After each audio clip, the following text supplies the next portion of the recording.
Hi viewers, welcome to ChemEasy. In this video, let us discuss about one of the important topic in organic chemistry, that is Markovnikov's addition and anti-Markovnikov's addition with its mechanism and examples. Before going to the topic, subscribe ChemEasy to learn chemistry easily. First, let us see Markovnikov's addition. This topic includes Markovnikov's rule, addition of hydrogen halide, and also hydrohalogenation.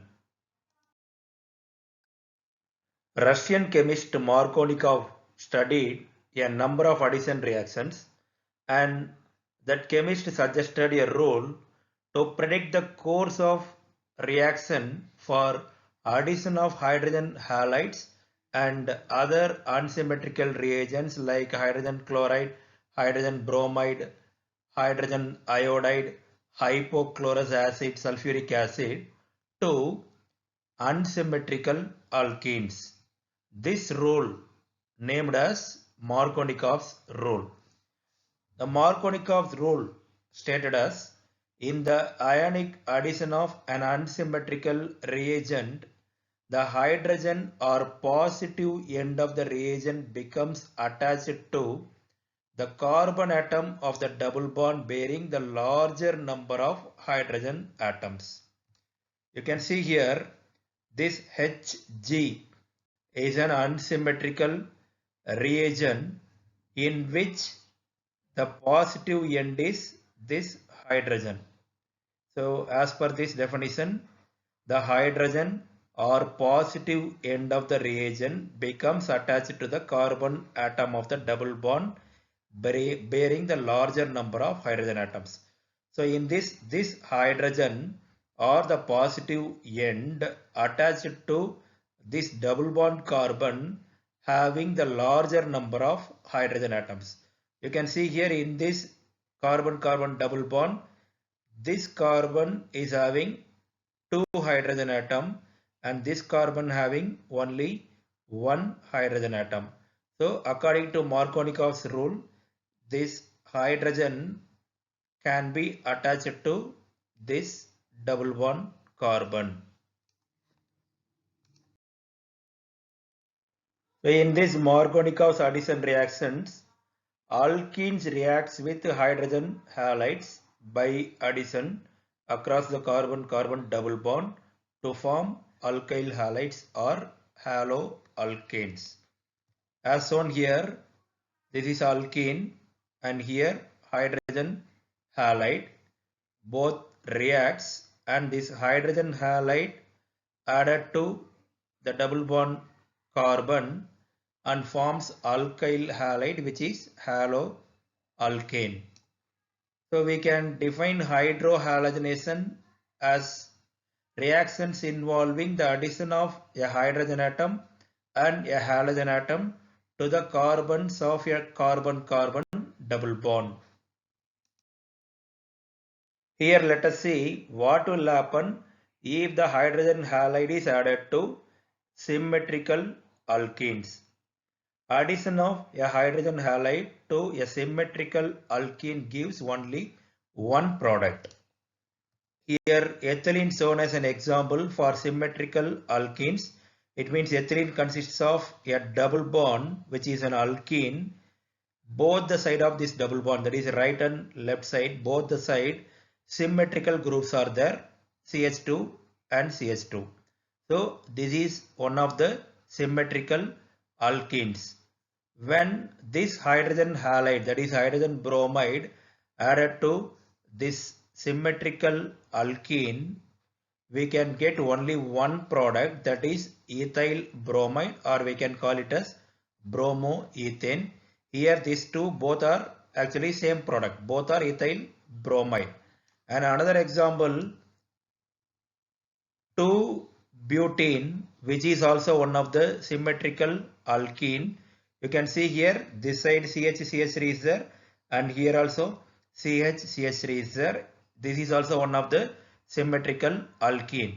When hydrogen bromide added to this 2-butene, we can get 2-bromobutane. Here also only one product possible.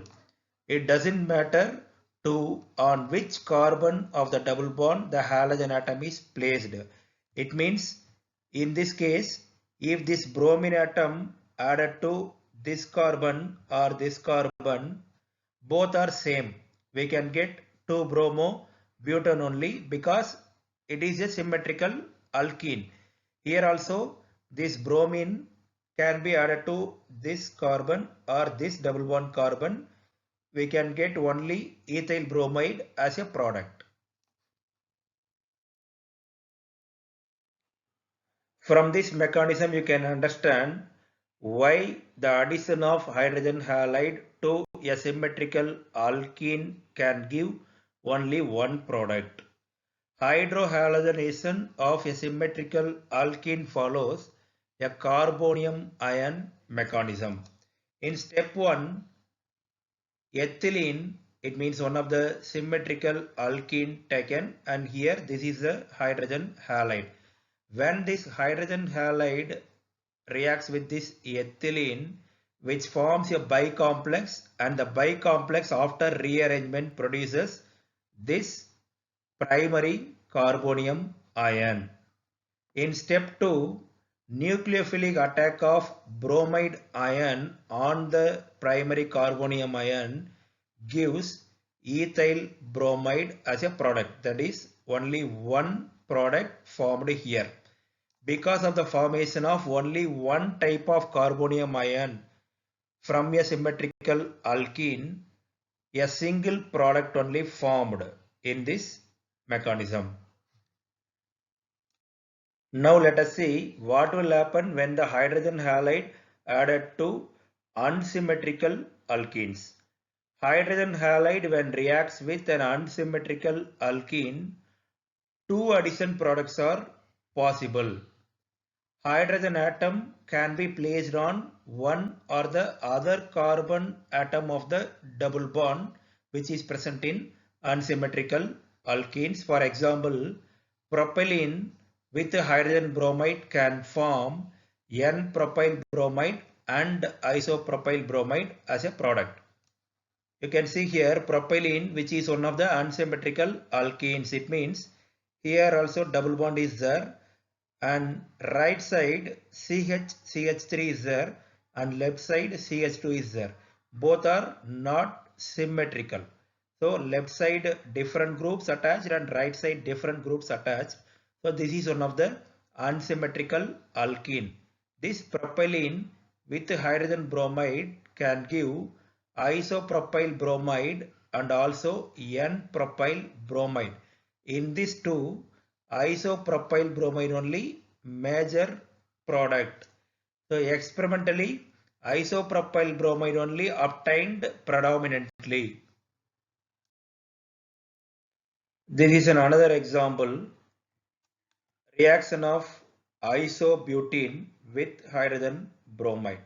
This isobutene or 2-methyl propene also one of the unsymmetrical alkene. This unsymmetrical alkene with hydrogen bromide can form 2-bromo-2-methyl propane and also 1-bromo-2-methyl propane. Among these two, 2-bromo-2-methyl propane only major product. So now we can define Markovnikov's addition as the addition reactions of an alkene which follow Markovnikov's rule are referred to as Markovnikov addition. From this mechanism you can understand what will happen when the hydrogen halide added to unsymmetrical alkenes. Addition of hydrogen halides to unsymmetrical alkenes involves the formation of carbonium ions. For example, addition of hydrogen bromide to propene. In step 1, formation of bicomplex giving cyclic intermediate and bromide ion. So when the propene, that is one of the unsymmetrical alkene, reacts with the hydrogen bromide, forms a bicomplex. From that the cyclic intermediate is formed. In step 2, the cyclic intermediate can form two carbonium ions. Here you can understand the difference between the addition of hydrogen halide to symmetrical alkene and unsymmetrical alkene. In case of first one, it means when the hydrogen halide added to symmetrical alkene, only one carbonium ion formation possible. That's why we are getting a single product. But here, when the hydrogen halide added to unsymmetrical alkene in step 2, the cyclic intermediate is capable of forming two carbonium ions, which is shown here. This is cyclic intermediate. From this more stable secondary carbonium ion can be formed, and also less stable primary carbonium ion also can be formed. Here we are mentioning the number 1 and 2 for these two structures for further explanation. In step 3, carbonium ions which are formed in step 2 from the cyclic intermediate react with nucleophile bromide ion. This nucleophile bromide ion is obtained from step 1 to give two possible alkyl bromides. So this is a carbonium ion, that is secondary carbonium ion formed in step 2 with nucleophile bromide ion produces isopropyl bromide as a major product. In the same way, the primary carbonium ion with bromide ion forms N-propyl bromide. Here you can see why isopropyl bromide is the major product. Stabilities of carbonium ions are in the order of tertiary carbonium ions are more stable than secondary carbonium ion, and secondary carbonium ions are more stable than primary carbonium ion. So carbonium ion 1, it means the secondary carbonium ion dominates in step 2. In step 3, the secondary carbonium ion, that is the structure 1, reacts with the bromide ion to form isopropyl bromide as the major product. This is another example. Addition of hydrogen bromide to 2-methyl propylene. So from the 2-methyl propylene, we can get tertiary carbonium ion and also primary carbonium ion. In this 2 carbonium ion, as I shown already, this tertiary carbonium ion is more stable, so that this carbonium ion reacts with the bromide ion to give almost exclusively 2-bromo 2-methyl propane as the major product, and a small amount of 1-bromo 2-methyl propane also possible because of the reaction of primary carbonium ion with bromide ion. In the previous examples, two different carbonium ions are produced. In the two, one carbonium ion is more stable and another one is least stable. So that from the more stable carbonium ion, major product obtained, and from the less stable carbonium ion, less amount of products formed. When the two carbonium ions produced are about the same stability, almost equal amounts of the products obtained. For example, from 2-pentene, this secondary carbonium ion and this secondary carbonium ion produced. It means both are secondary carbonium ion and both are almost same stability. From this, 2-bromopentane and 3-bromopentane products are formed. Almost these two products are equal amounts. Next, let us see anti-Markovnikov's rule. This topic includes anti-Markovnikov's addition of hydrogen bromide, Cara's effect, peroxide effect. Karas discovered that the addition of hydrogen bromide to unsymmetrical alkenes in the presence of organic peroxides takes a course of opposite to that predicted by Markovnikov rule. The phenomenon of anti-Markovnikov addition caused by the presence of peroxide is called Cara's peroxide effect. For example, propylene, when reacts with hydrogen bromide, two different products are possible. In the presence of peroxide, mainly N-propyl bromide is the product. In the absence of peroxide, isopropyl bromide is the main product. Look at this reaction. Propylene with hydrogen bromide. Whenever the peroxide is present, N-propyl bromide obtained as a major product. This is anti-Markovnikov product. And in the presence of peroxide, isopropyl bromide is formed as a major product, and this product is Markovnikov product. Anti-Markovnikov addition of hydrogen bromide to alkenes takes place when the reactants are exposed to UV light also.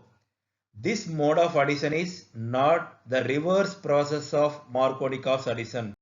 This you remember, this is not the reverse process of Markovnikov's addition. Both are entirely different reactions. Markovnikov's addition follows ionic mechanism and anti-Markovnikov addition proceeds by free radical mechanism. Now let us see the mechanism involved in peroxide effect. Peroxides as well as UV light are able to initiate the chain reaction which results in the formation of anti-Markovnikov product. For example, reaction of propylene with hydrogen bromide to give N-propyl bromide. Let us see the steps involved in this mechanism. The step 1 is chain initiating step. In this step, the peroxide which is shown here, this peroxide dissociates and gives two free alkoxy radicals. Then these alkoxy radicals, here it is shown, this alkoxy radical attacks hydrogen bromide and produces bromine free radical. Then the hydrogen bromide on photochemical dissociation, it means in the presence of UV light, it gives two free radicals. Here this is a hydrogen bromide in presence of UV light gives this two free radical, that is hydrogen and bromine free radical obtained. In step 2, the bromine free radical which is produced in step 1 attacks the alkene molecule. This attack can produce two different bromoalkyl free radicals. For example, when this bromine free radical attacks the propylene molecule, a more stable secondary free radicals can be formed. And also the same bromine free radical while attacking propylene molecule, less stable primary free radicals also formed. The order of stability of free radicals is tertiary free radical more stable than secondary, and secondary free radicals are more stable than primary free radicals. Then in step 3, the more stable free radical which is formed in step 2 reacts with the hydrogen bromide and produces anti-Markovnikov product. So in step 2, which is more stable free radical, the secondary free radical is more stable. So in step 3, the secondary free radical reacts with the hydrogen bromide and produces N-propyl bromide, which is anti-Markovnikov product. Here we have to remember some important points. That is, hydrogen chloride and hydrogen iodide do not give anti-Markovnikov products in the presence of peroxides because the hydrogen chloride bond is stronger than hydrogen bromide bond. It's not broken by the alkoxy free radicals obtained from peroxides. then the bond in hydrogen iodide is weaker than hydrogen bromide. It is broken by the alkoxy free radicals obtained from peroxides, but the iodine atoms formed readily combine with each other to give iodine molecules rather than attack the double bond alkenes.